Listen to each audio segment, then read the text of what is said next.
Hello দর্শক, সবাইকে সালাম এবং শুভেচ্ছা জানিয়ে শুরু করছি আজকের টাইম এক্সক্লুসিভ। আশা করি সবাই ভালো আছেন এবং যে বিষয়গুলো আজকে আমরা আলোচনা করব তা প্রথমেই জানাচ্ছি আপনাদের। আজকের বিষয়ের মধ্যে আছে যে 42 মিলিয়ন অর্থাৎ 42 মিলিয়ন লোক ফুড স্ট্যাম্প ও স্ন্যাপ সুবিধাভোগী। নতুন করে আবেদন করতে হবে যাদের, এই নতুন করে আবেদন করতে হবে অনেক লোককে। আজকে নতুন করে একটি বিজ্ঞপ্তি জারি করা হয়েছে, এই বিষয়টি আজকে আলোচনা করব। নিউ ইয়র্ক সিটিতে ফ্লুর সংক্রমণ প্রায় 83% বেড়েছে। আপনার সতর্কতা এবং করণীয় কি, এই বিষয়টি আজকে আলোচনা করব। আকাশচুম্বী দাম কমাতে কতিপয় খাবার আইটেমের ট্যাক্স মওকুফের সিদ্ধান্ত নিয়েছে ট্রাম্প প্রশাসন, এই বিষয়টি আমরা জানার চেষ্টা করব এবং আমরা দেখব যে আমাদের যে বিভিন্ন দোকান, এসব দোকানে আমরা যেসব খাবার কিনি এর উপর কোনো প্রতিক্রিয়া পড়বে কিনা, এই বিষয়টি জানার চেষ্টা করব।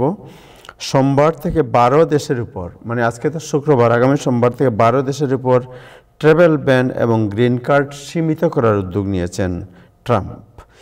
কমিউনিটি অ্যাক্টিভিস্টদের চুকে আমদানির বর্তমান এবং ভবিষ্যৎ চ্যালেঞ্জ কী, এই বিষয়টি আজকে আমরা আলোচনা করব এবং বাংলাদেশ প্রসঙ্গে শেষ দিকে আলোচনা করব। আজকে অতিথি যারা আছেন তাদের মধ্যে আছেন ডক্টর বর্ণালী হাসান, ডক্টর জনাব মঈনুদ্দিন নাসের, ইব্রাহিম চৌধুরী খোকন এবং শাহানা মাসুম। শুরু করব দিনের আপডেট জানাচ্ছেন নাজমুল হাসান। তার আগে যারা ফেসবুকে দেখছেন আশা করি অনুষ্ঠানটি শেয়ার করবেন। নাজমুল হাসান, যাচ্ছি আপনার কাছে। ধন্যবাদ আবু তাহের এবং ধন্যবাদ টাইম টেলিভিশনের সকল দর্শক শ্রোতা এবং প্যানেলিস্ট সবাইকে সালাম এবং শুভেচ্ছা। আশা করি আপনারা সবাই ভালো আছেন। আজকে শুক্রবার নভেম্বর মাসের 14 তারিখ।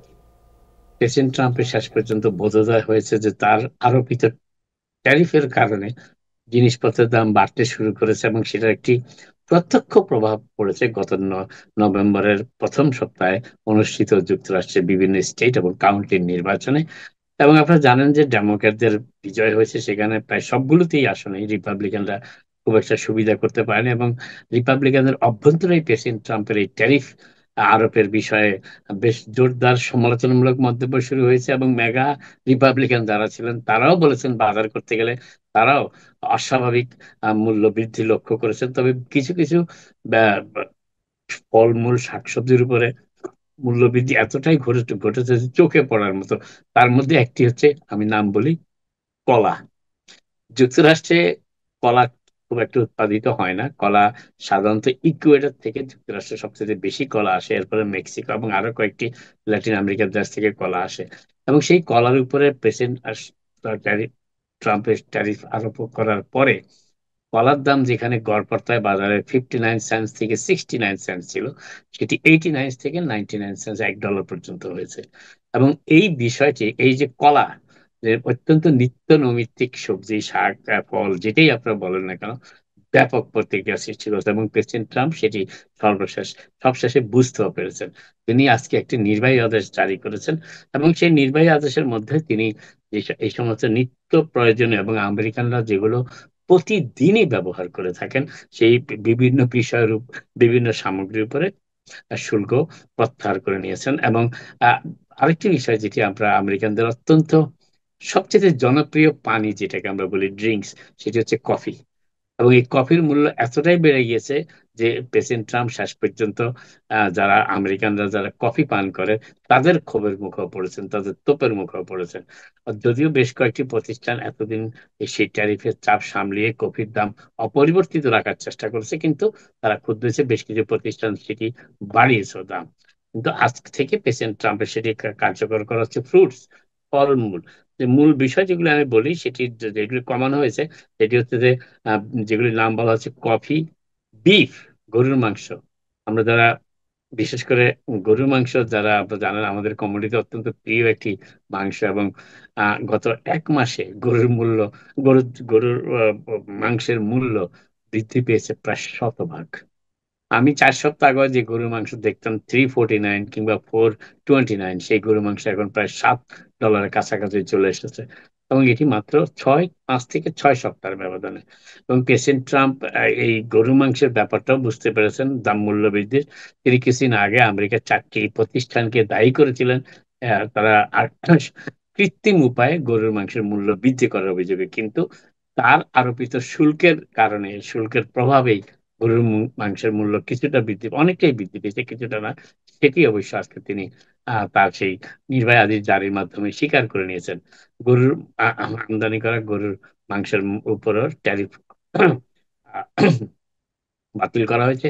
এরপরে রয়েছে ফলমূল, যেগুলি সাধারণত যুক্তরাষ্ট্রের পার্শ্ববর্তী এবং ল্যাটিন আমেরিকা দেশগুলো থেকে আমদানি করা হয় দৈনন্দিন ভিত্তিতে, সেগুলি আমদানি করা হয়, এবং সেই জন্য আহ, সেই বিশেষ জিনিসগুলোর দাম কমিয়ে দেওয়া হয়েছে। তবে গ্রোসারি স্টোর গুলিতে এর প্রভাব পড়বে কিনা সেটি, আর বিশেষ করে আমাদের বাংলাদেশি মালিকানাধীন গ্রোসারি গুলোতে পড়বে কিনা সেটি এখন দেখার বিষয়।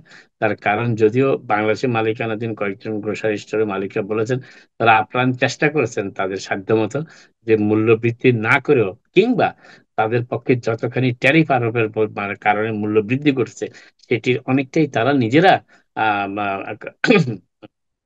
বা নিজেদের মধ্যে নিয়ে লভ্যাংশ কমিয়ে তারা চেষ্টা করেছেন। কিন্তু কিছু কিছু ক্ষেত্রে কিছু কিছু শাকসবজির দাম এতটাই বেড়েছে যে মূল্য বৃদ্ধি করে ছাড়া উপায় ছিল না। তবে এখন দেখা যাক বাজারে, বিশেষ করে আমাদের বাংলাদেশি কমোডিটির গ্রোসারি বাজারে এটার কোনো প্রভাব পড়ে কিনা, কারণ এগুলো নিত্য প্রয়োজনীয় দ্রব্য। আরেকটি বিষয় যেটি বলার চেষ্টা করছি, তবে প্রেসিডেন্ট ট্রাম্প আরেকটা চাপের মুখে আসছেন, সেটি হচ্ছে যে তিনি এককভাবে শুল্ক আরোপ করতে পারেন কিনা এই বিষয়ে সুপ্রিম কোর্টে শুনানি হয়েছে ইতিমধ্যেই, এবং আগামী দিন কয়েকের মধ্যে সুপ্রিম কোর্ট থেকে একটি রায়ও আসতে পারে, এবং সেই রায় প্রেসিডেন্টের বিপক্ষে যাওয়ার সম্ভাবনাই বেশি রয়েছে বলে যারা সেই শুনানিতে উপস্থিত ছিলেন এবং দুইজন রক্ষণশীল বিচারকের প্রশ্নের ধরন দেখে তারা বুঝেছেন যে প্রেসিডেন্টকে সুপ্রিম কোর্ট এখনো চূড়ান্ত ক্ষমতা দিতে নারাজ শুল্ক আরোপের ব্যাপারে, সেটি কংগ্রেসের কাছেই রেখে দিতে চান তারা। সে ধরনের ইঙ্গিত পাওয়া গিয়েছে সেই শুনানিতে। অর্থাৎ সেখানেও পেছনে একটা চাপের মধ্যে আছেন ট্রাম্প। এবং আরেকটি বিষয় যেটি, সেটি হচ্ছে যে এবং যে যুক্তরাষ্ট্রের নতুন রাজনৈতিক স্লোগান যেটি অ্যাফোর্ডেবিলিটি, এই অ্যাফোর্ডেবিলিটির প্রেসিডেন্ট ট্রাম্পের এই শুল্ক আরোপের ফলে নিত্য প্রয়োজনীয় দ্রব্যগুলো অ্যাফোর্ডেবিলিটির আওতার বাইরে চলে যাচ্ছে খুব দ্রুত, এবং এটি রিপাবলিকানরা এই মধ্যে নির্বাচনের পর টের পেয়েছেন, এবং সেই তারই প্রত্যক্ষ প্রভাব পড়েছে প্রেসিডেন্ট ট্রাম্পের আজকে সেই নির্বাহী আদেশ জারি করার সিদ্ধান্তের মধ্যে। আরেকটি বিষয় যেটি বলার চেষ্টা করেছে সেটি হচ্ছে প্রেসিডেন্ট ট্রাম্পের হোয়াইট হাউসের যিনি প্রেস ডিপার্টমেন্টের যিনি প্রধান, হোয়াইট হাউসের প্রেস সেক্রেটারি, অত্যন্ত প্রভাবশালী প্রেস সেক্রেটারি ট্রাম্প প্রশাসনের, ক্যারোলাইন লেভিট, তিনি আজকে সরাসরি আক্রমণ করেছেন সিনেটর চাক শুমারকে, এবং এই শাটডাউনের ব্যাপারে তিনি চাক শুমারের নেতৃত্বকেই দায়ী করেছেন, এবং তিনি বলেছেন যে চাক শুমার প্রায় 45 দিন, 44 থেকে 45 দিন, যেভাবেই আপনি ধরেন না কেন, এই এই শাটডাউন করে তার কি লাভ হয়েছে, তার তার ডেমোক্রেটিক পার্টির কি হয়েছে, বরং তাদের ক্ষতি হয়েছে অনেক বেশি। এবং আরেকটি মন্তব্য তিনি যেটি করেছেন ক্যারোলাইন লেভিট, সেটি অত্যন্ত কঠোর মন্তব্য।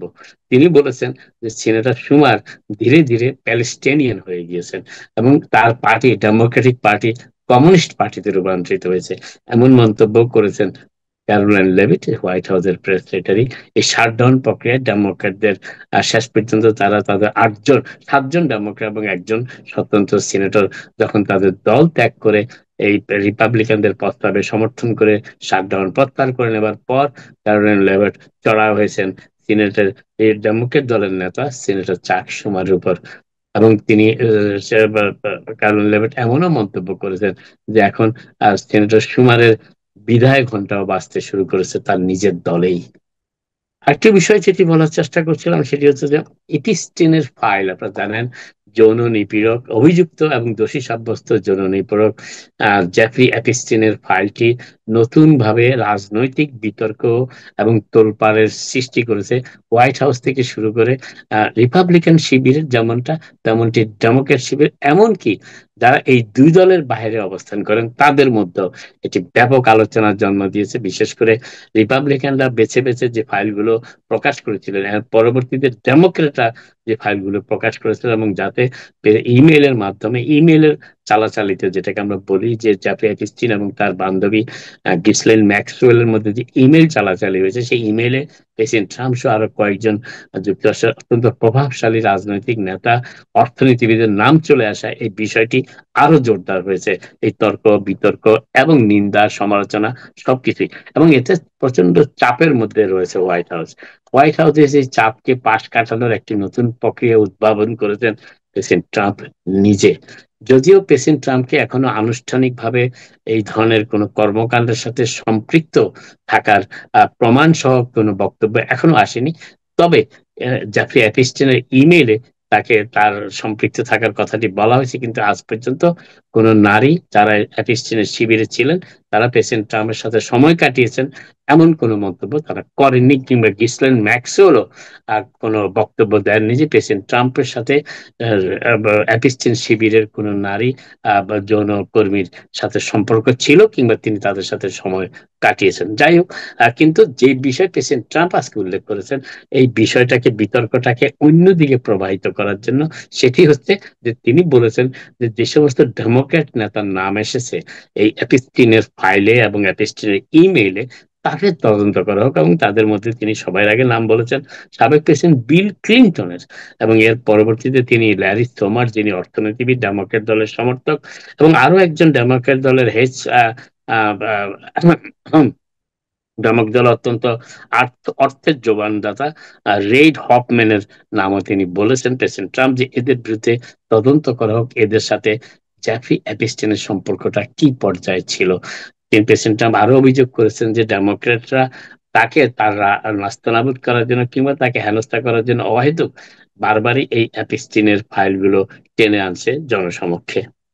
আরেকটি বিষয় যেটি বলার চেষ্টা করছি সেটি সেটি হচ্ছে যে জোহরান মামদানি আজকে, গতকাল ইনফ্যাক্ট এই প্রথম সমালোচনা মুখর হয়েছেন বর্তমান মেয়র, বিদায়ী মেয়র এরিক অ্যাডামসের বিরুদ্ধে।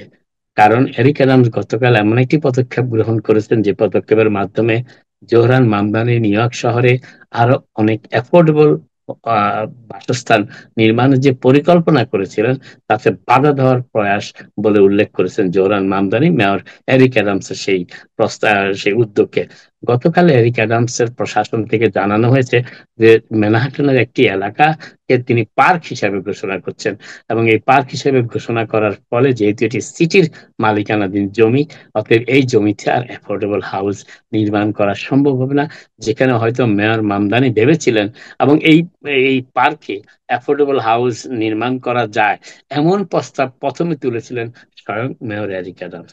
তিনি কিন্তু সেই পথে এগোননি পরবর্তীতে, কিন্তু এবং এই পার্ক, এই জমিটাকে, যেটি ম্যানহাটনের এলিজাবেথ স্ট্রিটের গার্ডেন হাউজিং হিসাবে পরিচিত, সেটি প্রজেক্ট, এবং সেটি জোহরান মামদানি বলেছেন যে তার পক্ষে এখন আর সেই এলাকায় অ্যাফোর্ডেবল হাউজিং নির্মাণ করা সম্ভব হবে না যদি না নিউ ইয়র্ক স্টেট অ্যাসেম্বলি এবং সিনেট সেই এরিক অ্যাডামসের সেই সিদ্ধান্তের বিপক্ষে অবস্থান নিয়ে নতুন কোনো প্রস্তাব পাশ না করে।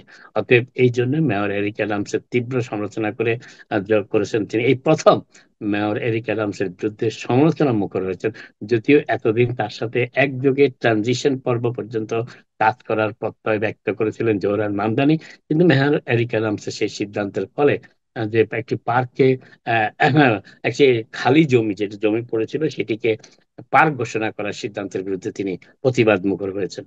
আরেকটি বিষয় যেটি বলার চেষ্টা করছি সেটি হচ্ছে সেটি হচ্ছে যে সেটি নিউ ইয়র্ক স্টেটের গভর্নর হকুল আজকে ইঙ্গিত দিয়েছেন যে মেয়র, নির্বাচিত মেয়র জোহরান মামদানি দায়িত্ব গ্রহণের পর তিনি যে সমস্ত সমাজ সেবামূলক কর্মসূচি ঘোষণা করেছেন তার মধ্যে একটি, জানেন, আমরা সবাই জানি ইতিমধ্যে, সেটা হচ্ছে যে পাঁচ আহ, পাঁচ 6 মাস বয়স থেকে 5 বছর বয়স পর্যন্ত শিশুদের ডে কেয়ার, শিশুদের চাইল্ড কেয়ার ফ্যাসিলিটি প্রবর্তন করা, এবং এই মেয়র মামদানির এই প্রকল্পকে কিংবা এই প্রক্রিয়াকে সফল করার জন্য যে ট্যাক্স বৃদ্ধির প্রয়োজন রয়েছে, যেটির আয়, যেটি অর্থ যোগান দেওয়া হবে ট্যাক্স বৃদ্ধির মাধ্যমে, ক্যাথি হোকুল আজকে ইঙ্গিত দিয়েছেন তিনি হয়তো এই বিষয়টি ভাবনা চিন্তা করতেও পারেন, কর্পোরেট ট্যাক্স আরো 2% বাড়িয়ে, যেটি মেয়র মামদানি নির্বাচনী প্রচারণার সময় মূল প্রস্তাব হিসাবে ছিল। তবে তিনি আনুষ্ঠানিকভাবে ঘোষণাও দেননি এবং আনুষ্ঠানিকভাবে সম্মতিও দেননি। তার ঘনিষ্ঠ উপদেষ্টা জানিয়েছেন তিনি চিন্তা ভাবনা করছেন যে কর্পোরেট ট্যাক্স বাড়িয়ে নিউ ইয়র্ক সিটিতে এই এই যে চাইল্ড কেয়ারের ব্যবস্থাটি প্রবর্তন করার চেষ্টা করছে জোহরান মামদানি, তাকে এগিয়ে নেওয়া যায় কিনা। আজকে একজন new York city police officer, 27 বছর বয়স্ক পুলিশ অফিসার, যিনি গত 2024 সালে এই পুলিশে চাকরিতে সংযুক্ত হয়েছিলেন, তিনি গ্রেপ্তার হয়েছেন ধর্ষণের অভিযোগে। 15 বছরের এক কিশোরীকে গ্রেপ্তার অভিযোগে তার নিজের বাসা থেকে কো-অপ সিটিতে সন্ধ্যা 7টার সময়, 7টা 20-এ তিনি আজকে গ্রেপ্তার হয়েছেন। তার বিরুদ্ধে যৌন নির্যাতন, ধর্ষণের অভিযোগে মামলাও দায়ের করা হয়েছে ইতিমধ্যে। যদিও গত ফেব্রুয়ারি থেকেই তাকে আগ্নেয়াস্ত্রবিহীন অবস্থায় অফিসের কাজেই ব্যস্ত রাখা হয়েছে, কিন্তু কেন তাকে আগ্নেয়াস্ত্রবিহীন অফিসের কাজে ব্যস্ত রাখা হয়েছে সেটি অবশ্য বলা হয়নি। কিন্তু আজকে তিনি আনুষ্ঠানিকভাবে সেই পুলিশ অফিসার, 27 বছর বয়স্ক পুলিশ অফিসার, তাকে আজকে, তার নাম হচ্ছে নিজিনর কোপান, 27 বছর বয়স্ক নিজিনর কোপানকে আজকে গ্রেপ্তার করে বিচারের সম্মুখীন করা হচ্ছে। আরেকটি বিষয় যেটি বলার চেষ্টা করছিলাম সেটি হচ্ছে যে জোহরান মামদানি আজকে স্টারবাকস কফি শপ বয়কটের ডাক দিয়েছেন। নিউ ইয়র্ক শহরে যত স্টারবাকস কফি শপ রয়েছে সেগুলি তিনি বয়কট করার দায়িত্ব দিয়েছেন, কারণ জোহরান মামদানি মনে করেন যে এরা ইসরায়েলের যে হত্যাকাণ্ডের যে প্রক্রিয়া, সেই প্রক্রিয়ায় অর্থের যোগানদাতাদের অন্যতম। শেষ করছি একটা শুভ সংবাদ দিয়ে। পিতা মাতাকে, আমাদের কমিউনিটির যে সমস্ত পিতা মাতাদের সন্তানরা জন হপকিন্সে যাওয়ার জন্য প্রস্তুত হচ্ছেন, তাদের জন্য অত্যন্ত শুভ সংবাদ। আপনারা জানেন যুক্তরাষ্ট্র অত্যন্ত গুরুত্বপূর্ণ এবং অত্যন্ত নামী একটি বিশ্ববিদ্যালয়, নামী এবং দামি দুইটাই, বিশেষ করে চিকিৎসা শাস্ত্রের জন্য। জন হপকিন্স মেরিল্যান্ডে, সেই হপকিন্সে যে সমস্ত ছাত্রছাত্রীরা লেখাপড়া করবে এবং যাদের বাবা মাদের আয় $2 লক্ষ নিচে বছরে, তাদের এখন থেকে আর কোনো টিউশন ফি দিতে হবে না, অন্য কোনো ফিও দিতে হবে না, এমনকি থাকা খাওয়ার খরচও দিতে হবে না। জন হপকিন্স কর্তৃপক্ষ আজকে জানিয়েছে যে বিভিন্ন ধনাঢ্য ব্যক্তির অনুদানের মাধ্যমে তারা যে 2 লক্ষ কিংবা তার নিচে যারা আয় করেন সেই সমস্ত পরিবারের সন্তানদের বিনামূল্যে জন হপকিন্সে লেখাপড়া করা, থাকা খাওয়া এবং অন্যান্য ফি দেওয়ার ব্যবস্থাটি করবেন। আপাতত এখানে শেষ করি, আবার আপনার সাথে কথা হবে। আপনার সবাই ভালো থাকুন। Thank you Nazmul Hasan, thank you. আমাদের দর্শক যারা আছেন বাংলাদেশি কমিউনিটির, তাদের সন্তানদি যারা জন হপকিন্সে মেডিকেল স্কুলে পড়াতে চান, আমার মনে হয় এই সুবিধাটি আপনারা নেবেন। নাজমুল হাসান, আপনি যে একটু আগে যেটা বলছিলেন যে খাবারের দাম ট্রাম্প সাহেব হঠাৎ করে পিছু হটেছেন, বিকজ তার গায়ের মধ্যে একটু তাপ লেগেছে আমার মনে হয়। কারণ আমাদের এখানে অনেক আছে যারা তারা তাপ বোঝে না, তো ওনারা মানে অন্ধের মতো সাপোর্ট করে, বাট উনি বুঝতে পেরেছেন তাপটি, যার কারণে উনি পিছু হটেছেন। সো এখন কলার দাম তো একটু মনে কমবে, কি মনে হয়? এখানে আরেকটা জিনিস তাহের বলে রাখি, আমি একটু অ্যাড করতে চাই। অনেকেই আমাকে প্রশ্ন করেছেন, কল করেছেন, প্রেসিডেন্ট ট্রাম্পের $2000 যে কি বলে যে ট্যারিফ চেক, এটি আসলে আপনারা যদি একটু চিন্তা করে দেখেন, প্রেসিডেন্ট ট্রাম্প কিন্তু এই ঘোষণাটা দিয়েছেন মঙ্গলবারে, নির্বাচন হয়েছে রোববার রাতে থেকে তিনি ট্রুথ সোশ্যাল এটা বলা শুরু করেছেন। এর দিন কয়েক পরে তিনি বলছেন যে তিনি চিন্তা ভাবনা করছেন। হ্যাঁ, তবে আমার কাছে মনে হয় এইটা হচ্ছে নির্বাচনী কৌশল ছিল তার। এই ধরনের কোন চেক দেওয়ার প্রস্তাবের কথা তিনি হোয়াইট হাউসে কাউকে বলেননি, কংগ্রেসে প্রস্তাব পাঠানোর জন্য। এটা একটা হোক্স এবং এটা একটা মানে আমি ভুয়া শব্দটা ব্যবহার করতে চাচ্ছি না, এটা একটি রাজনৈতিক ভাবে মানুষকে প্রভাবিত করার একটা চেষ্টা বলা যায়, সেটাও বলতে চাচ্ছি না, এটা চেষ্টা ছিল মাত্র। যাই হোক, আরেকটি বাজারের যে কথাটা আপনি বলেছেন, এতে আমি কলার দামের কথাটা এইভাবেই বললাম যে কলাটা খুব প্রভাব ফেলেছে প্রেসিডেন্ট ট্রাম্পের যারা সমর্থক তাদের মধ্যে।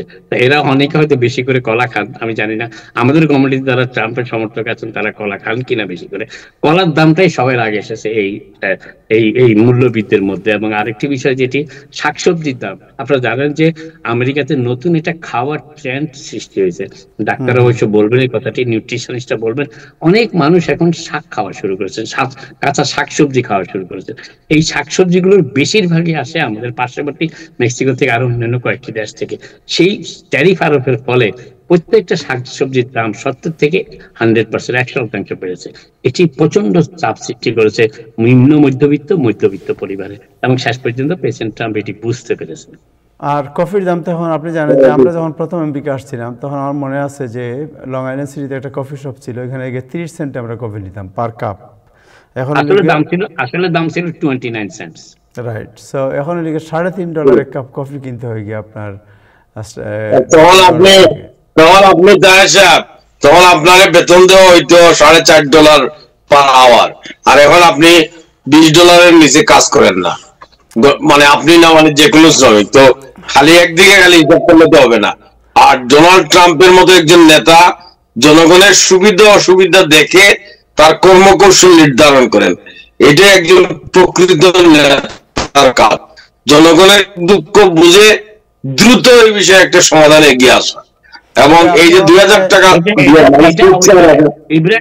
ইব্রাহিম চৌধুরী খুব মূল্যবান একটা কথা বলেছেন, কিন্তু একজন প্রেসিডেন্টের দূরদর্শিতারও ব্যাপার উল্লেখযোগ্য। কারণ এই শুল্কটা আরোপ করার পরে সময় তিনি নিশ্চয়ই তার উপদেষ্টা, ঘনিষ্ঠ উপদেষ্টার সাথে মত বিনিময় করেছেন, পরামর্শ করেছেন। তাদের কেউ কি তাকে বলেনি যে এইগুলো নিত্য ব্যবহার্য পণ্য? আরেকটি বিষয় আমি বলি, প্রেসিডেন্ট ট্রাম্পের কিছু কিছু সিদ্ধান্ত এখন বেশ স্পষ্ট উদ্বেগ করছে, সৃষ্টি করছে। তার মধ্যে একটি হচ্ছে, দেখেন H1B ভিসা, তিনি একেবারে 360 ডিগ্রি উল্টে গেলেন। তিনি বললেন আমেরিকাতে কোনো জ্ঞানী লোক পড়াশোনা করে না, আমাদের চীন থেকে লোক আনতে হবে, সব জায়গা থেকে। তো এই ধরনের কথাবার্তা বলার যাতে প্রয়োজন না হয়, এটা কি আগে ভাগে ভাবলে ভালো হতো না? Right, thank you so much. Khokon, আপনি একটু ওয়াইফাইতে জয়েন করেন, বিকজ আপনি আটকে যাচ্ছেন, আপনার কথা ভেঙে যাচ্ছে। আপনি ওয়াইফাইতে জয়েন করেন। যাই, আচ্ছা, আমাদের সাথে আছেন ডক্টর বর্ণালী হাসান। বর্ণালী হাসান, আপনার কাছে অনেকদিন পরে আপনাকে পেয়েছি, আমরা আপনার কাছে আসবো। একটু মঈনুদ্দিন নাসির ভাই, আপনার কাছে জেনে নেই যে ফুড স্ট্যাম্প বা স্ন্যাপ বেনিফিট যারা পাচ্ছেন, আজকে ট্রাম্প প্রশাসন একটি আইন জারি করেছে, তাদেরকে নতুন করে আবেদন করতে হবে। এখন নতুন করে কারা আবেদন করবে, এটা নিয়ে এক ধরনের কনফিউশন আছে। Who are the people who has to apply for renewal application নতুন করে করতে হবে? ধন্যবাদ। আপনার এটা খুব ইম্পর্টেন্ট। বাংলা আমেরিকাতে আপনারা জানেন যে বিভিন্নভাবে বলা হয়েছে যে 42 মিলিয়ন লোক স্ন্যাপ এবং ফুড স্ট্যাম্পের উপরে ডিপেন্ড করে।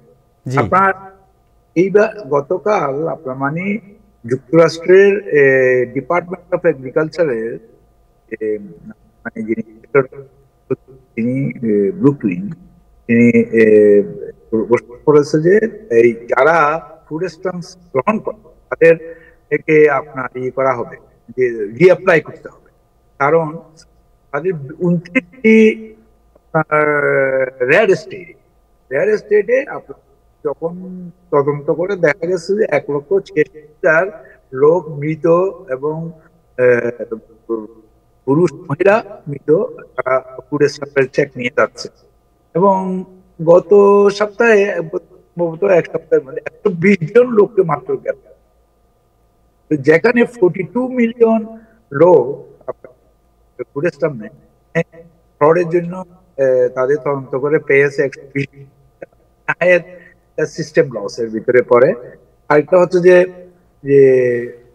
আপনার কি করা হয়েছে যে তাদের বা 1,000 রেড স্টেটের ওইখানে বেসিক্যালি ফুড স্ট্যাম্পের ব্যাপারে কোনো ভালো পদক্ষেপ বা ভালো কাউন্ট ছিল না। আমাদের যারা ব্লু স্টেটে আছে, আমাদের তো কোনো নতুন করে রিঅ্যাপ্লাই করতে হবে না, রাইট? তারা বলতেছে সবার জন্য একভাবে একইভাবে করবে। কেন সব জন্য একইভাবে করবে? তারা একটা স্ট্যান্ডার্ড মেনটেন করতে চাচ্ছে। কিন্তু ব্লু স্টেট গুলো যেহেতু এখানে আপনার মানে ডেমোক্রেটিক শাসনকর্তা বা গভর্নর তারা বহু আগে থেকে এই ব্যাপারে সচেতন ছিল। যেমন আমরা ওয়েলফেয়ারে কাজ করি, সেখানে প্রতি বছর প্রত্যেক যারা স্ন্যাপ বেনিফিট নেয় বা ফুড স্ট্যাম্প গ্রহণ করে প্রতি বছর তাদেরকে রিসার্টিফাই করতে হয়। এবং তারা যদি ওই বছর একই নির্দিষ্ট সময়ে যদি রিসার্টিফাই না করে, তাহলে তাদেরকে কিন্তু তাদের ফুড স্ট্যাম্প এবং অটোমেটিক্যালি বন্ধ হয়ে যায়। এটা কিন্তু কাউকে বন্ধ করতে হয় না, এবং কোনো লোক অটোমেটিক্যালি সিস্টেম এটাকে বন্ধ করবে যদি তারা রিসার্টিফাই না করে। আপনার মানে এখানে ফিনান্সিয়াল যে ডিপার্টমেন্ট আছে তারা খুবই সচেতন এই ব্যাপারে, তারা ওইটা মেনটেন করে এবং এটা হয়ে যায়। কাজেই এখানে যারা ফুড স্ট্যাম্প এর ব্যাপারে বা স্ন্যাপের ব্যাপারে নিউ ইয়র্ক সিটি এবং এরকম ভাবে যারা ডেমোক্রেটিক স্টেট গুলোতে তারা অত্যন্ত যুক্তিযুক্তভাবে এবং অত্যন্ত স্বচ্ছতার সাথে এই ফুড স্ট্যাম্প কিন্তু ব্যবহার করে। কাজেই আমার যেটা এটা হচ্ছে যে অনেকটা মশা মারতে কামান দাগানোর মতো, কারণ এটা বেসিক্যালি সিম্পল একটা বিষয়। 180 জন 86,000 লোক মারা গেছে। তো এখানে সবগুলি হচ্ছে যে রেড স্টেট। আপনার রেড স্টেটের এই লোকগুলো তারা এটা করে নাই কেন, এটা তদন্ত করে নাই কেন, তারা সিস্টেম ডেভেলপ করে নাই কেন? এটা তো রেড স্টেট, আর এটা তো সবার কাছে আপনার মানে স্টেট গুলোকে আপনি ইনস্ট্রাকশন দেন যে ইউ হ্যাভ টু ডেভেলপ এখন ফেডারেল গভর্নমেন্ট আপনার কোনো কিছুই ইয়েতে নেবে না, হাতে নেবে না, শুধু ফুড স্ট্যাম্প, গরিবদের যে স্ট্যাম্প গুলো স্ন্যাপ তারা সেটাই নিয়ন্ত্রণ করে, আর কোনো কিছু তাদের নিয়ন্ত্রণে করে। এবং এটা হচ্ছে যে ডোনাল্ড ট্রাম্পের এটা সেটা কি বলা যায়, তার সে যদি মাঝে মধ্যে মানে অনেক কিছু, তো যেমন ভেনেজুয়েলাতে সারা দুনিয়ার লোকেরা ইয়ে করছে, ভেনেজুয়েলাতে আক্রমণ করবে, তিনি বলতেছেন যে না ভিতরে যেতে হবে, যখন যা ইচ্ছা মনে জাগে তিনি তাই করেন, এবং তার সচিবগুলো হচ্ছে যে তার মতো এবং তাকে পূজা করার মতো করে। যেমন মানে এগ্রিকালচার ডিপার্টমেন্ট তিনি ওই যে উনার মন বুঝে কথা বলছেন, একটু তিনি আদৌ সেটা চান কিনা সেটা উনি কোনো ক্লারিফাই করেন না, কেন এবং এটা নিয়ে কোনো প্রেস কনফারেন্স করেন, শুধু সিএনএন কে একটা সাক্ষাৎকার দিয়ে তিনি বলেছেন। তা আপনার যে ফুড স্ট্যাম্প মানে তো আমেরিকাতে তো অনেক কিছুই আপনার মানে অস্ত্র নিয়ন্ত্রণ করা উচিত, অস্ত্র উৎপাদনের জন্য যারা জড়িত তাদেরগুলি, তারা কি কি অস্ত্র তৈরি করে, কোথায় তারা বিক্রি করে, কিভাবে কোন লোকের কাছে দেওয়া হয়, লোক প্রতিদিন অস্ত্রের কারণে মারা যাচ্ছে। জি জি জি, মানে উনি উনি উনি গরিবদেরকে টার্গেট, সোজা কথা হচ্ছে আপনার কথা হচ্ছে যে গরিবদেরকে টার্গেট হচ্ছে তার প্রধান লক্ষ্য, রাইট? থ্যাংক ইউ নাসির ভাই, আপনাকে। তাহের একটা ব্রেকিং নিউজ আছে। জি বলেন। সিনেটর শুমার আর নির্বাচনে অংশ নেবেন না, তিনি তার চিফ অফ স্টাফকে কোট করে একাধিক মিডিয়া এখন বলতে শুরু করেছে। 2028 সালে তিনি সিনেটের দায়িত্ব শেষ করবেন, তার মেয়াদ, এবং তিনি পুনর্নির্বাচনে অংশগ্রহণ করবেন না, সেই সিদ্ধান্তটি আজকে তার চিফ অফ স্টাফ মাইক লিন্সকে কোট করে একাধিক সংবাদপত্র জানিয়েছে। সো দেন আপনার আমার মনে হয় আগলে জান যে অকাশিয়া কটেজের পথ খোলা হয়ে গেল, উনি আর তাকে হয়তো উনি থাকলেও নির্বাচিত হতে পারবেন না দেখে আগাম বিদায় নিয়েছেন। অনেক বয়স্ক হয়ে গেছেন, অনেক প্রায় দীর্ঘদিন। রাজনীতিবিদরা জানে কোন সময় থামতে হয়, উনার বয়স হয়েছে, ন্যান্সি পেলোসির বয়স হয় না, মানে উনার অবস্থা খারাপ, উনি না গড়কা না গটকা এখন। তো যাই হোক,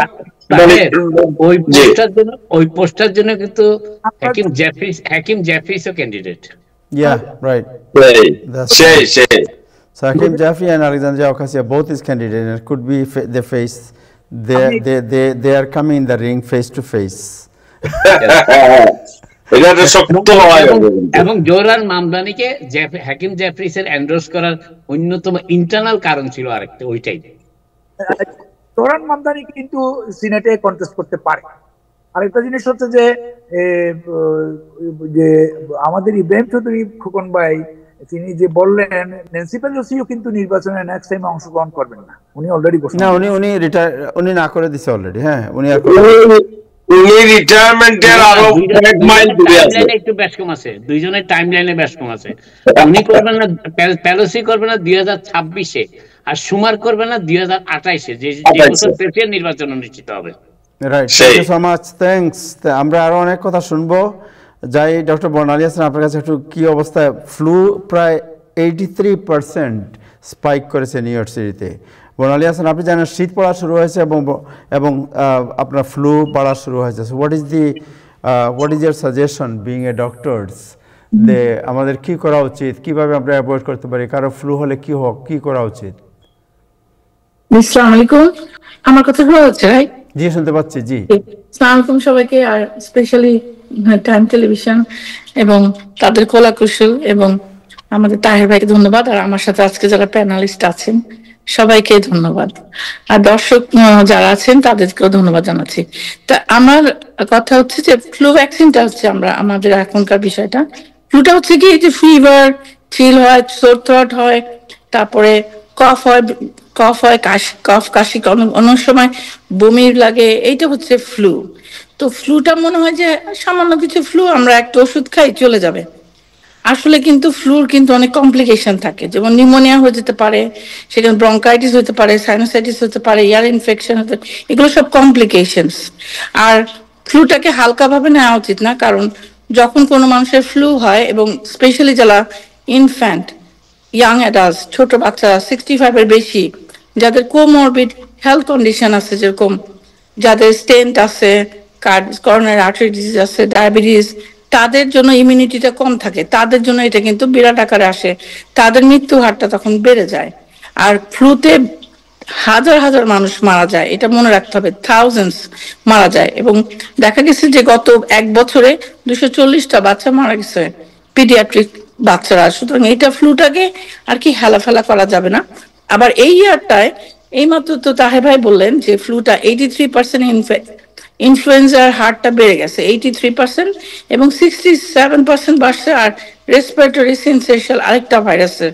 তাছাড়া রাইনোভাইরাস একটা আছে যেটা হাঁচি কাশি বেশি করে, সেটাও বেড়ে গেছে 23%-এর মতো। তো ব্যাপারটা হচ্ছে যে ফ্লুটাকে আমাদের কন্ট্রোল করার জন্য অনেকে বলে যে ফ্লুটা কিছু না, আমি সাধারণত দেই না। কিন্তু যদি কোমরবিড কন্ডিশন থাকে 65 এবার, এবং আমাদের মাঝারি বয়স অথবা ছোট বাচ্চা, সবার জন্যই কিন্তু ফ্লুটা খুব ইম্পর্টেন্ট যে ভ্যাকসিনটা নিয়ে নেওয়া। তার সাথে বলা হয় যে এই যে কোভিড, যেটা এখন, আগে তো আমরা কোভিডের সময় তার ভাই অনেক হেল্প করছে পুরাটা, আমি সবসময় বলি তার ভাই এক্সক্লুসিভ অনুষ্ঠানকে স্যালুট, এবং এটা হলো বেস্ট প্রোগ্রাম আমেরিকান কেন পুরো পৃথিবীর মধ্যে একটা বেস্ট প্রোগ্রাম ছিল। এই জন্য আমি সবসময় বলি যে তাহের ভাইকে ধন্যবাদ সেই জন্য। তো কোভিডে এই অলরেডি 15,000 লোক ডিটেক্টেড হয়েছে ইন নিউ ইয়র্ক সিটিতে, 15,000 out of 2,000 people Covid hospitalised হয়েছে, কোভিড এর পেশেন্ট গুলা। সো আমাদের কোভিডটাও আক্রান্ত হয়ে যেতে পারে মানুষ, সুতরাং কোভিড ভ্যাকসিনও কিন্তু এখন বুস্টার বের হচ্ছে, আসছে মার্কেটে, এবং আমাদের নেওয়া উচিত আমি মনে করি। আর অনেক সময় ভ্যাকসিন দেওয়ার পরে অনেক কমপ্লিকেশন, জ্বর হয়, ঠান্ডা হয়, আবার গুলেনবেরি সিনড্রোম হয়, কখনো আবার অ্যালার্জি হতে পারে। এরকম যদি কারো শ্বাসকষ্ট হয়, অ্যালার্জিক রিয়াকশনে কল 911। শ্বাসকষ্টের সময় এরকম হতে পারে যে শ্বাসের নালী বন্ধ হয়ে যেতে পারে, এটাও কিন্তু একটা ফ্লু ভ্যাকসিন দেওয়ার পরে কমপ্লিকেশন, জ্বর কাশি ছাড়াও। তো তখন অবশ্যই প্রাইমারি কেয়ারের সাথে যোগাযোগ করতে হবে, আর হলো অবশ্যই 911 কল করতে হবে।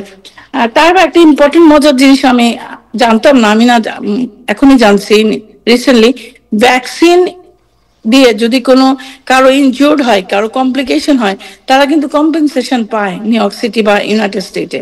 তো বেশি খারাপ হয়ে গেলে এটা আমরা কম্পেনসেশনও নিতে পারি, বাট অবশ্যই ওরকম খারাপ কারো হয় নাই, আমরা এরকম কোনো খারাপ রিয়াকশন দেখি নাই আমাদের গত 10 বছর 20 বছরে। সুতরাং প্লিজ আপনারা সবাই ভ্যাকসিনেটেড হবেন, এবং কোভিড ভ্যাকসিন সহ।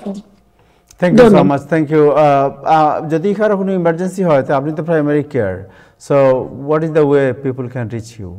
আপনাদের ক্লিনিকের কোনো নাম্বার আছে রিচ করার?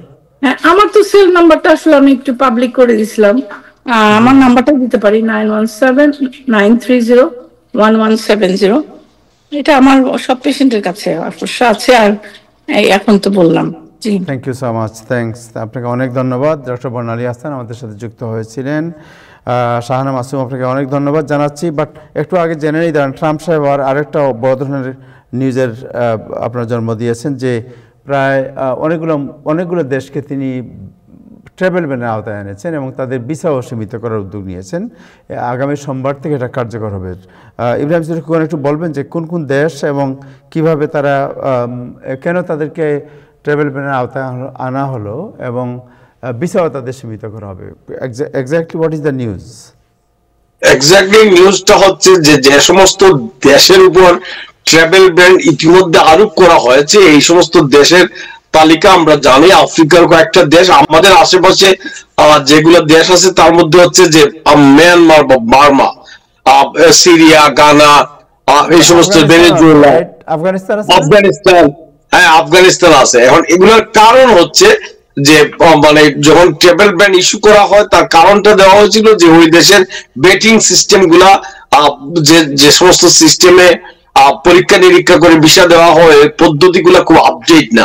এই কারণে নেপথ্যে রাজনীতির কিছু কারণ তো আছেই, সেই কারণে এসব বাদ দেওয়া হয়েছিল।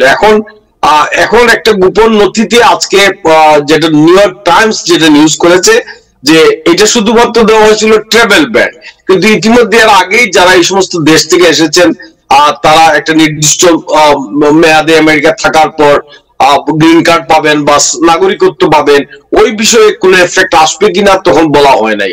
কিন্তু এখন যে গোপন কাগজ যেখানে যেখানে দেখা যাচ্ছে যে ওই সমস্ত দেশ থেকে আসা লোকজনের গ্রিন কার্ড মানে নিয়ন্ত্রণ করা হবে বা দেয়া হবে না বা ঝামেলা হবে, এটার খুব স্পষ্ট নির্দেশনা এখনো মানে প্রকাশ্য আসে নাই। বাট এই নিউ ইয়র্ক টাইমস এর যে রিপোর্ট থেকে বোঝা গেল যে এটা প্রথম যে উদ্দেশ্য নিয়ে ট্রাভেল ব্যান ডোনাল্ড ট্রাম্প করেছিলেন, এই উদ্দেশ্য থেকে এটা আর বড় যে ইমিগ্রেশন নিয়ন্ত্রণের জন্য তার যে ইমিগ্রেশন সংকোচন নীতি, সেটার একটা সম্প্রসারিত রূপ বলে ইতিমধ্যেই এটা নিয়ে সংবাদ হয়েছে। তো এটার দিকে আমরা লক্ষ্য রাখবো। এবং আমাদের একদম পাশেই যে দেশ মিয়ানমার, আমরা জানি মিয়ানমারের বহু মানুষজন আমাদের মানে এখন আমাদের দেশে থাকেন, তারা বাংলাদেশের পাসপোর্ট নিয়ে এসে এখানে আমেরিকার অ্যাসাইলাম নিয়েছেন, এরকম শত শত বা কয়েক ডজন লোককে আপনিও আমিও চিনি। সো বাট এটা একটা সার্বিকভাবে অভিবাসন সংকুচনের একটা নীতির অংশ হিসাবে এটা দেখা হচ্ছে। জি আবু তাহের, যেটা বলা হচ্ছে যে সোমবার থেকে ব্যান কার্যকর করা হবে, এটা কি? এটা হচ্ছে যে গোপন নীতি দিয়ে বলা হচ্ছে যে ওই ব্যানিং সিস্টেম, যেটা ব্যান্ডিং সিস্টেম, পরীক্ষা নিরীক্ষা ওই দেশগুলোর উপর নজর রাখা। তার মানে যে ধরেন একটা পুলিশ ভেরিফিকেশন বা আগের যে তথ্য অনুযায়ী মায়ানমার থেকে বা আফগানিস্তানে একজন লোক আসছে, তার ওই কাগজগুলা মানে ওনারা বিশ্বস্ততার সাথে এটা গ্রহণ করবে না, তাকে আবার আরেক তল্লাশিতে ফালাবে, বা এটা কিভাবে কার্যকর করে আমরা এখনো ঠিক জানি না। এই ধরনের কোনো স্পষ্ট নোটিফিকেশন আসে নাই। এটা ওই নিউ ইয়র্ক টাইমস যে রিপোর্টটা করেছে যে এখানে কার্যকর হচ্ছে, কিন্তু এবার কিভাবে কার্যকর করা হবে এটা তারা দেখবো। কিন্তু স্বাভাবিকভাবে এটা ধরে নেওয়া হচ্ছে ওই যে বেটিং সিস্টেমের উপরই এটা কার্যকর করবে। Alright, thank you so much, thank you Ibrahim Khokon. আপনাকে যাই শাহানা মাসুম, আপনার কাছে শাহানা মাসুম, আজকে একটু জানতে চাই যে এই কয়েকদিন থেকেই তো ট্রাম্প আপনার জোহরান মামদানি পাশ করার পর থেকে ট্রানজিশন টিম কাজ শুরু করেছে এবং বিভিন্ন ধরনের আপনার বিভিন্নভাবে লোক নিয়োগ করা হচ্ছে ট্রানজিশন টিমে, এবং হয়তো জানুয়ারি 1 তারিখ তিনি তো দায়িত্ব গ্রহণ করবেন। এবং এই দায়িত্ব গ্রহণ তার সামনে কী ধরনের চ্যালেঞ্জ, এই বিষয়ে আগেই চিন্তা করা হচ্ছে। সো আপনারা বাংলাদেশি কমিউনিটি যারা তাকে হেল্প করেছিলেন, তারা কি চিন্তা করছেন যে how we are going to help him, এবং কী ধরনের চ্যালেঞ্জ তিনি ফেস করতে পারেন বলে আপনাদের মনে হয়? থ্যাংক ইউ আবু তাহের ভাই এবং যারা প্যানেলে আছেন আর যারা অবশ্যই দেখছেন সবাইকে। আমি আজকে আসলে আমাদের এদিকে তো আমরা সবাই অনেক আনন্দিত যে জোহরান মামদানি উনি আমাদের ইলেক্টেড মেয়র, আমরা সবাই বসে আছি কখন উনি ওথ নিবেন। কিন্তু এখানে আমাদের বেশ কিছু চ্যালেঞ্জেস আছে এবং আমাদের কিন্তু আমি কাউকে ভয় পাওয়াতে চাই না, তবে প্রিকশন ভালো, তাই না? সেটা যেমন একটা বিশেষ বিষয় যেটা আছে, আমি অন্য বিষয় থেকে সব থেকে একটা বিষয়, আমি গত পরশুদিন বাংলাদেশ এমবাসির একজন ডেপুটি কাউন্সিলর, ওনার সাথে আমার দেখা হলো একটা জায়গায়। তো আমি পট করে জিজ্ঞেস করলাম আইসের কথা, যে আমাদের বাংলাদেশি কত যারা আইস কাদেরকে, আপনাদের কাছে কোনো লিস্ট আছে নাকি বাংলাদেশি কাদেরকে নিছে? তখন ওনারা বললেন কি না, আমাদের কাছে লিস্ট নাই, কারণ ওরা 3-4 মাস পরে হয়তো বা কখনো দিচ্ছে কখনো দিচ্ছে না, কারণ আইস হচ্ছে গিয়ে কমিউনিকেশন খুব খারাপ ওদের কমিউনিকেশন, আর বিশেষ করে যারা আমাদের ডিপ্লোম্যাট যারা আমাদের দেশগুলোর। তো আমি কেন এটা বলছি যে এটা কিন্তু শুধু যে আমরা মনে করি এটা বুঝি ল্যাটিন কমিউনিটিতে বেশি এফেক্টেড অর আফ্রিকা ডায়াসপোরা তাদের উপরে এফেক্টেড না, আমাদের কমিউনিটিও কিন্তু এফেক্টেড। তাই আমরা যে বাংলাদেশি কমিউনিটিতে যারা আছি, আমরা এটা নিয়ে বেশ আলোচনা করছি যে আমাদেরকে মানে এই প্রোটেকশনটা আনতে হবে, যে আমরা কিভাবে করে সবাই মিলে, it's not only Bangali issue, Bangladeshi নিউ ইয়র্কের ইস্যু, এটা ইস্যু সবার, আমরা সবার সাথে কিভাবে কাজ করি এই জন্য অনেক ওয়ার্কশপ হচ্ছে কিভাবে করে আমরা আইসকে দমন করতে পারি। সব নন প্রফিট অর্গানাইজেশন, তারপরে স্টেক হোল্ডার যারা আছে আমাদের কমিউনিটিতে, তারপরে লিডার্স, যেসব আমাদের যে লিডার আপনারা সবাই আছেন, মিডিয়া, সবাই মিলে আমরা এটাকে কিভাবে ট্যাকেল দিতে পারি। এটা আমরা বসে থাকলে চলবে না, এটা জোহরানের কাজ, জোহরান করবে। আসলে এটা আমাদের পাবলিকদের কাজ। এটা একটা সব থেকে বড় চ্যালেঞ্জ এটা আমাদের কমিউনিটির জন্য। এটা নাও হতে পারে, না হোক আমরা সেটা চাই, কিন্তু আমাদের প্রিকশন হওয়ার জন্য আমরা নিজেদেরকে লার্ন করছি। আমরাও তো এটা নতুন বিষয়, তাই না? তো আমরাও নানানভাবে নিজেদেরকে এডুকেট করতেছি, কমিউনিটিকে করছি, এবং আমরা চাচ্ছি কিছু ওয়ার্কশপ গুলো আসুক, এই কাজটাকে সবাই মিলে কিভাবে ট্যাকেল করা যায়। এইটা একটা। আর একটা অনেকগুলো চ্যালেঞ্জ থাকবে, যেমন আমরা তো দেখতেছি যে ডেমোক্রেট পার্টির মধ্যে দুটো ভাগ, বিশেষ করে উইদিন ডেমোক্রেট পার্টির মধ্যে কিন্তু যেই রকম ডিস্ট্রাস্ট, ওইটা কিন্তু বাইরের পার্টির থেকে খারাপ অবস্থায়, আর এটা কন্টিনিউ হচ্ছে। আমরা দেখতে পাচ্ছি এখনো নানান বক্তব্য নানান ইসের মাধ্যমে আসতেছে।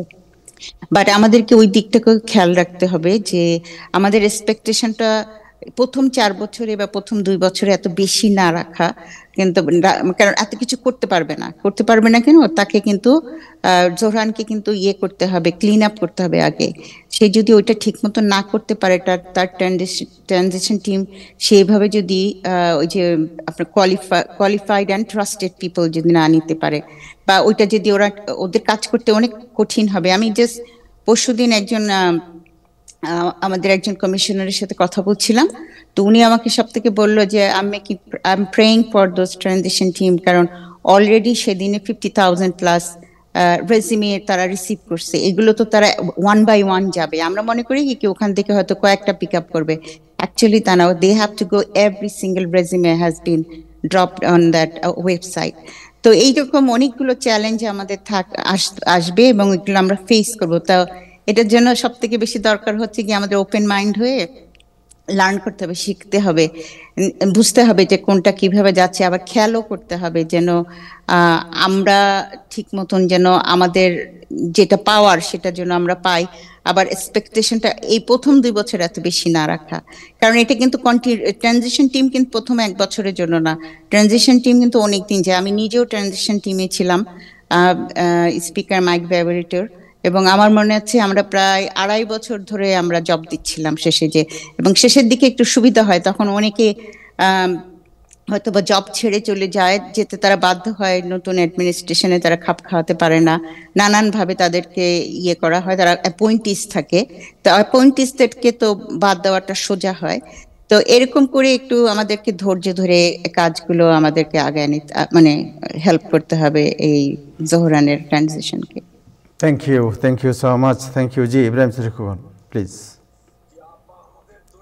নাই, আমরা এই সুখে দুঃখে আমরা সাথে থাকতে চাই, এটা হলো বিষয়। আমরা যাতে মানে আবার ঠকা না খাই, আমাদের সাথে ছবি উঠে আগে বহুত লোকজন আমাদেরকে ঠকিয়েছে, এবার আমরা ঠকা খাইতে চাই না। আমরা তাড়াহুড়াও নাই, আমরা সুখে দুঃখে আমরা সাথে থাকতে চাই। এইটা আপনারা যারা আছেন এইটা একটু নিশ্চিত করবেন, এটা আমাদের প্রত্যাশা। Thank you so much. Thank you. সুজা সবটা কথা। জি, আমরা তাড়াহুড়ার কিছু নাই, কিন্তু সুখে দুঃখে আমরা পাশে থাকতে চাই আর কি। অলরাইট, ওকে, থ্যাঙ্কস। ওনারা তো অবশ্যই বাংলাদেশি কমিউনিটিকে রিপ্রেজেন্ট করেন এবং বাংলাদেশি কমিউনিটিকে এম্পাওয়ার করাই ওনাদের main target, so definitely they will take care of it. Thank you Shahana আপা, আপনাকে অনেক ধন্যবাদ। মনিউদ্দিন নাসের, আপনি কি শুনতে পাচ্ছেন? হ্যাঁ, শুনতেছি। ওকে, বাংলাদেশের সিচুয়েশন কি মনে হয় আপনার? What is the situation in Bangladesh? বাংলাদেশের সিচুয়েশন তো প্রধান উপদেষ্টা তো খোলা স্বাক্ষর আছে, উনি তো বলেছেন যে আগামী ফেব্রুয়ারি নির্বাচন, এটা তো অ্যাকসেপ্টেবল। আপনার নাসির ভাই, আপনার সাউন্ড মাঝে মধ্যে আসছে, মাঝে মধ্যে আবার বন্ধ হয়ে যাচ্ছে, আমরা পুরো বুঝতে পারছি না। শুনতে পাচ্ছেন? কেটে যাচ্ছে, আমার কেটে যাচ্ছে আপনার কথা, এই জন্য বুঝতে পারছি না। আমরা একটু কাছে নিয়ে কথা বললে মনে হয় শোনা যাবে ভালো। আমি তো কাছেই আসতেছি, কারণ এটা তো আমার ফোন থেকে বলতেছি তো। জি, আপনার এখন শোনা যাচ্ছে? এখন শুনতে পাচ্ছি, বাট আপনার মাথা কেটে গেছে ইয়েতে, আপনার আর একটু পিছনে যেতে হবে একটু। হ্যাঁ, আপনার এই যে বাংলাদেশে যেটা হয়েছে যে গণভোট এবং এই আপনার নির্বাচন একসাথে হবে, এটা আমার মনে হয় এটা খরচ দুইভাবে খরচ না করে একসাথে করেন নিয়েছে, এটা বেটার। আর মানে ইউনূস সাহেব যে এতদিন পরে গত 13 তারিখে মনে হলো তিনি একটু অ্যাসার্টের পিছনে একটু শক্তি আছে এবং ওদের কনসোল করতে পেরেছেন। যদি কনসোলিডেট করতে পারেন এবং এইভাবে যদি মোকাবেলা করতে পারেন, তাহলে আমার যে নির্বাচন হয়ে যাবে। এবং থ্যাংক ইউ।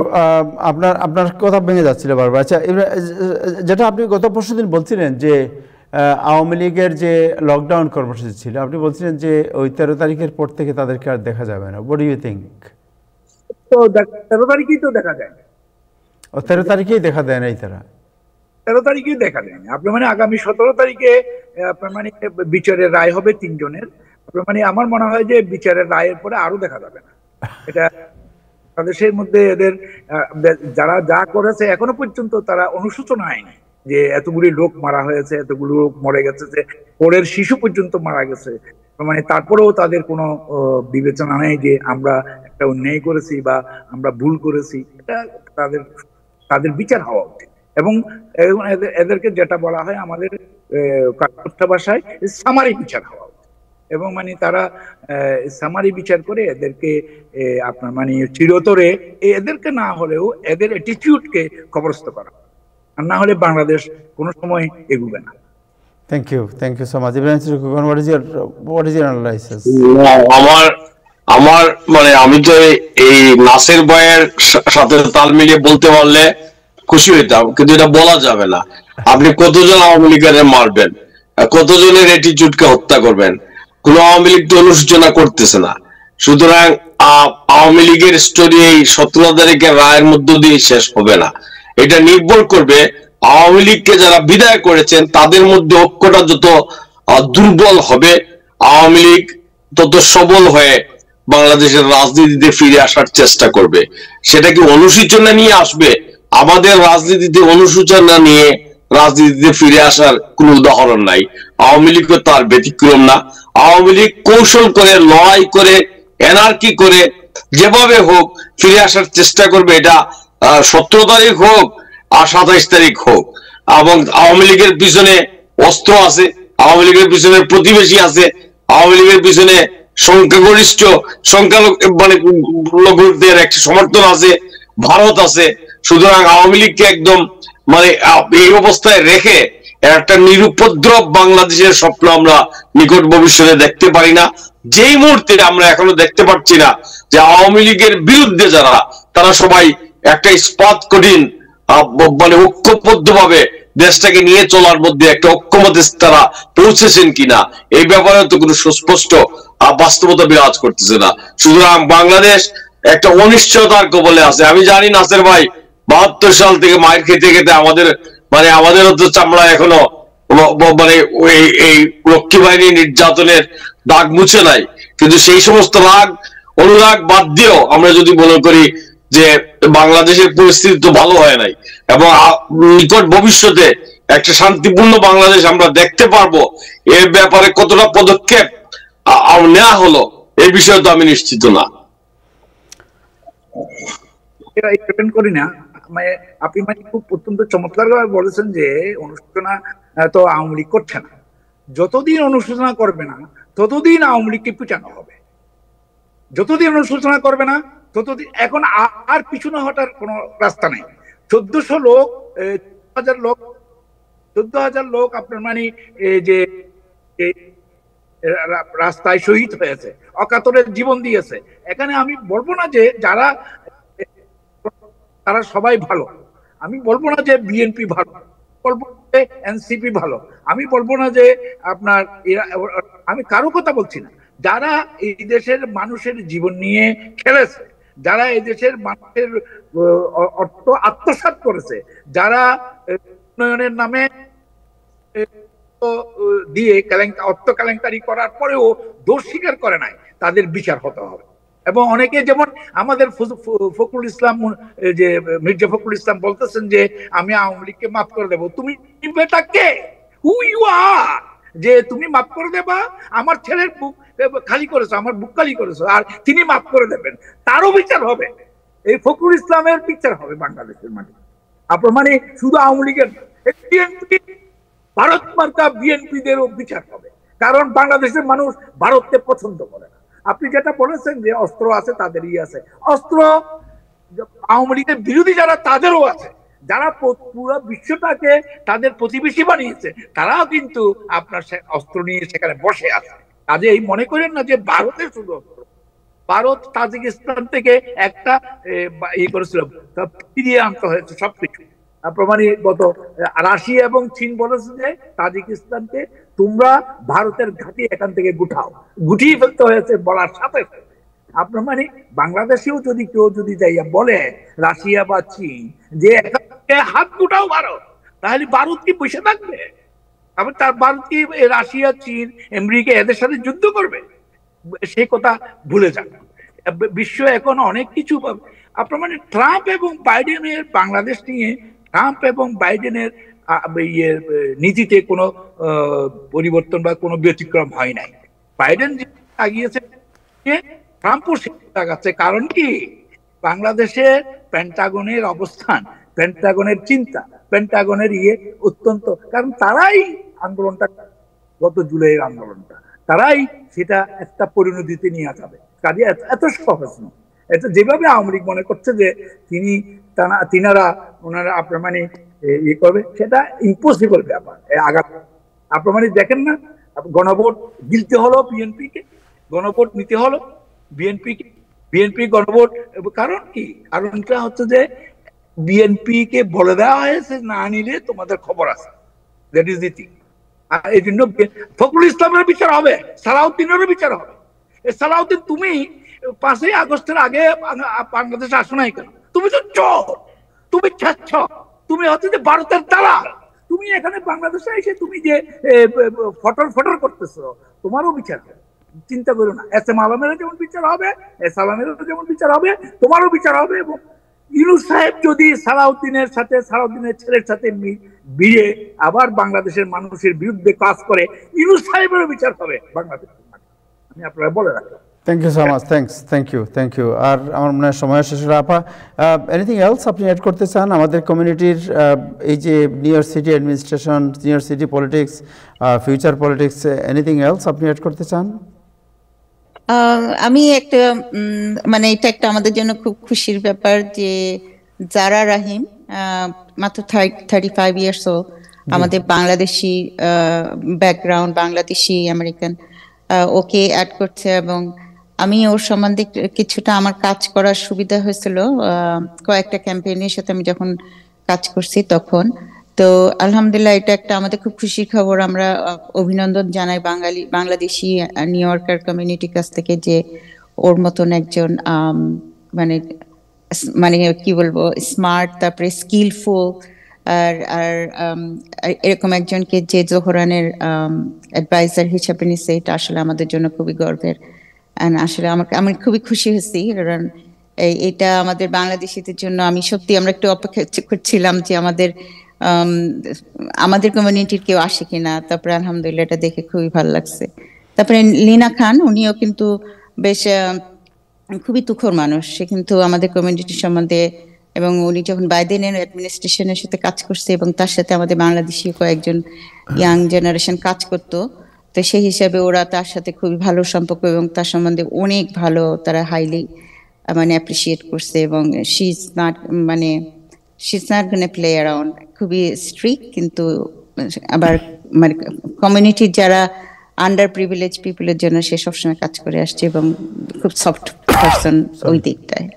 তো এই আর কি আমাদের, হ্যাঁ এটাই আমাদের চ্যালেঞ্জ। আপনি আমাকে বলছিলেন যে চ্যালেঞ্জ নিয়ে কথা বলার, তো এই আমাদের চ্যালেঞ্জ গুলো থাকবে। তারপরে এই তো স্বাভাবিক থাকবে কিছুটা আমাদেরকে একটু হতাশ হতে হবে মাঝে মাঝে, কিন্তু ওই জন্য খেয়াল রাখতে হবে আমরা যেন অর্গানাইজড হই, আমরা যেন অর্গানাইজড হওয়াটা না ভুলে যাই আমাদের কমিউনিটিতে। আমি যেটা দেখছি যে আমাদের জোহরানের ক্যাম্পেইনটাকে সামনে নিয়ে আমাদের বাংলাদেশি কমিউনিটি সেই 5টা বড়ই কিন্তু আমার সবাই একসাথে মিলে কাজ করা, চিন্তা করা। এবং আমার কাছে খুব ভালো লাগছে, অনেক সময় দেখতাম যে কিছু লিডাররা এক জায়গায় হলে তারা পছন্দ করতো না এক জায়গায় হওয়া, কিন্তু সবাই দেখছি একসাথে হয়ে র্যালিতে গেছে, একসাথে হয়েছে।